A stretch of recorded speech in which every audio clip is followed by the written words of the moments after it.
అన్న ఏ ఊరన్న మీ పేరు? నా పేరు గణేష్ అన్న. గణేష్. ఏ ఊరన్న ఇది? నాది హైదరాబాద్ అదే అంబర్పేట. అంబర్పేట కదా. అంబర్పేట. అన్న మరి మళ్ళీ ఎలక్షన్స్ వచ్చేస్తున్నాయి. హ్మ్. నోటిఫికేషన్ కూడా వచ్చేసింది. ఒక ఎంపీ ఎలక్షన్స్ అదేవిధంగా ఎమ్మెల్యే ఎలక్షన్స్ కూడా అటు ఏపీలో కానీ తెలంగాణలో.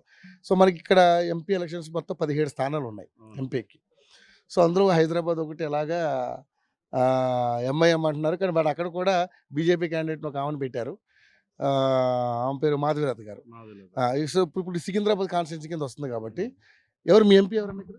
కిషన్ రెడ్డి గారు. కిషన్ రెడ్డి గారు. ఓకే. ఎట్లన్నా ఏంటి కిషన్ రెడ్డి గారి మీద మీ అభిప్రాయం ఏంటి అసలు? ఆయన ఎప్పుడు ఏది ఎవరిని మోసం చేయలేదు. ఎక్కడ అవినీతి పని చేయలేదు. ఆయన వచ్చిన తర్వాతనే ఇక్కడ సబ్‌స్టేషన్‌లు, కమిటీ హాల్‌లు, స్కూల్స్, ఎడ్యుకేషన్ కూడా చాలా బాగుంది. ఫస్ట్ టైం మొత్తం అప్పుడు ఉమ్మడి రాష్ట్రం ఉన్నప్పుడు ఫస్ట్ ఒక గవర్నమెంట్ స్కూల్‌లో ఇంగ్లీష్ మీడియం స్టార్ట్ అయింది అంబర్పేటలోనే.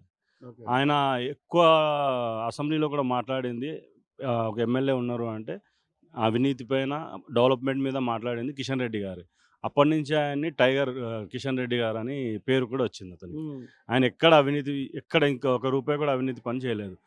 ఇప్పుడున్న ఎమ్మెల్యేలు అందరూ ఎక్కడ ఇల్లు కట్టినా, ఏం చేసినా వసూలు చేయడం, వాళ్ళ రౌడీజం చేయడం తప్పించి ఇక్కడ ఏం లేదు అలాది. ఓకే.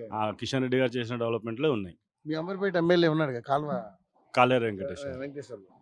అంటే ఇప్పుడు మరి రేపు పొద్దున బీఆర్ఎస్ పార్టీ కూడా ఇక్కడ ఎంపీ స్థానాల్లో పోటీ చేయబోతోంది. ఒకవైపు కాంగ్రెస్ పోటీ చేయబోతుంది. మరి కిషన్ రెడ్డి గారికి వాళ్ళకి ఎవరో క్యాండిడేట్లు ఇంకెవరు డిక్లేర్ కాలేదు. సో కిషన్ రెడ్డి గారు డిక్లేర్ ఆల్రెడీ మీ మంత్రి కాబట్టి ఆయన ఇక్కడ ఎలా ఉండబోతుంది? అంటే ఆయన చేసిన అభివృద్ధి కార్యక్రమాలు ఏమున్నాయి ఇక్కడ? కిషన్ రెడ్డి గారు చాలా సందర్భాల్లో ఈ కార్యకర్తలతో మాట్లాడినప్పుడు కార్యకర్తలు ఏమనేటోళ్ళు అంటే, సార్ ఇక్కడ టీఆర్ఎస్ ప్రభుత్వం ఉండేది. సారు ఎన్నో అభివృద్ధి చేద్దాం, ఇక్కడ మంచి డెవలప్మెంట్ చేయడానికి స్థలాలు అడిగినా కూడా గవర్నమెంట్ ఇచ్చేది కాదు.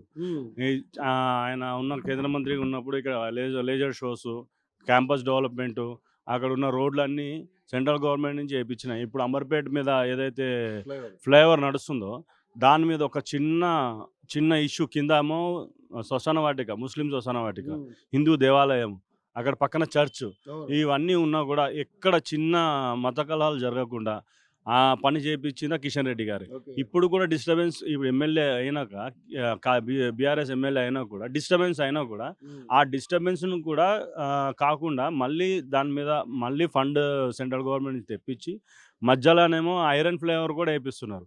దాని ఇష్యూని ఇంత కూడా ఇష్యూ కాకుండా చేస్తున్నారు.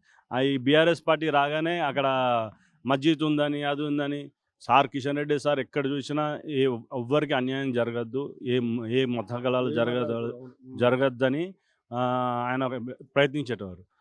ఆయన బీఆర్ఎస్ రాగానే ఫస్ట్ అక్కడ లొల్లి అయింది, ఆ గుడి పక్కనే మస్జిద్ కట్టాలని. అక్కడ ఏం లేకుండే, ఎవరైతే స్థలం అమ్మాడో ఆ స్థలం అమ్మిన వాళ్ళేమో అమ్మి డైరెక్ట్ పోలీస్ స్టేషన్లో కూర్చున్నారు, ఆ స్థలం నాదే, అసలు ఇది నాకు మస్జిద్ లేకుండా ఏం లేకుండా అని క్లియర్గా చెప్పాడు. దాని తర్వాత ఇష్యూని పోలీసు వాళ్ళు హ్యాండ్ ఓవర్ చేసుకొని దాన్ని క్లియర్ చేశారు. సో మరి ఈసారి ఈ 17 స్థానాలు ఉన్నాయి, ఎలా ఉండబోతుంది? ఏ పార్టీకి ఎన్ని వస్తాయని మీరు అనుకుంటున్నారు? ఇప్పుడు సెంట్రల్లో అయితే నరేంద్ర మోడీ గారు ఉన్నారు. ఆయన చేసే అభివృద్ధి పనుల వల్లనే అందరూ ఆయనకే ఓటేస్తారు. ఇంకా ఇక్కడ అభ్యర్థి ఎవరైనా సరే మొత్తం డెవలప్మెంట్కి చేసింది సెంట్రల్ గవర్నమెంట్లో మోడీ గారే కాబట్టి మోడీ గారిని చూసే ఓటేస్తారు. ఓకే. సో ఇక్కడ మరి 17 స్థానాలు ఉన్నాయి కదా సార్, మరి బీజేపీకి ఎన్ని వస్తాయి అనుకుంటున్నారు? కాంగ్రెస్కి ఎన్ని వస్తాయి, అలాగే బీఆర్ఎస్కి ఎన్ని వస్తాయి? ఇక్కడ తెలంగాణ రాష్ట్రంలో కూడా అందరూ మోడీయే అంటున్నారు. కంపల్సరీ 17 స్థానాల్లో కంపల్సరీ 16 స్థానాలు బీజేపీకి వస్తాయని మేము అనుకుంటున్నాం. కంపల్సరీ. వేరే పార్టీకి ఛాన్స్ లేదా? హైదరాబాద్ కూడా కొట్టిన ఆశ్చర్యపోయే అవసరం లేదు మీరు. ఎంఐఎం కూడా, ఎందుకంటే 3 తలాక్ మీద ఏదైతే ఇష్యూ, 3 తలాక్ మీద ఏదైతే చేశారో ఇష్యూని ముస్లిమ్స్ ఎంత వ్యతిరేకించినా కూడా బిల్ పాస్ కాకుండా ఎంత కాంగ్రెస్ గవర్నమెంట్, ఈ ఎంఐఎం గవర్నమెంట్ ఆపినా కూడా దాన్ని పాస్ చేశారు. ఆ బిల్లు వల్ల ముస్లిమ్స్ సోదరిమణులు అందరూ లబ్ధి బాగా పొందారు. ఎందుకంటే వాళ్ళని ఒక రకంగా వాళ్ళని చాలా ఇబ్బంది పెట్టేటోళ్ళు అనమాట. తలాక్ అనగానే అయిపోయినట్టు, వాళ్ళ విడాకులు అయిపోయినట్టు. అది మన సంస్కృతి కాదు, వాళ్ళకు కూడా న్యాయం జరగాలి, వాళ్ళు కూడా మన భారతీయులే అని అనుకొని నరేంద్ర మోడీ గారు ఏదైతే బిల్లు పాస్ చేశారో వాళ్ళు కూడా దాంతో చాలా ఆనందంగా ఉన్నారు. కంపల్సరీ ముస్లిమ్స్ కూడా ఓట్లు మనకి కంపల్సరీ పడతాయి బీజేపీకి. సో మరి సెంటర్లో కాంగ్రెస్ పార్టీ అదేవిధంగా బీజేపీ పార్టీ రెండు బలంగానే ఉన్నాయి. ఎలా ఉండబోతుంది సార్? బలం అనేది ఎక్కడుందండి? అవన్నీ కూటమిలైనయి. అన్ని అన్ని పక్షులు ఒక గూటికి చేరినా కూడా ఆ గూటి రాజు ఎవరో తెలుస్తలేదు వాళ్ళకి. ఓకే. ఆ!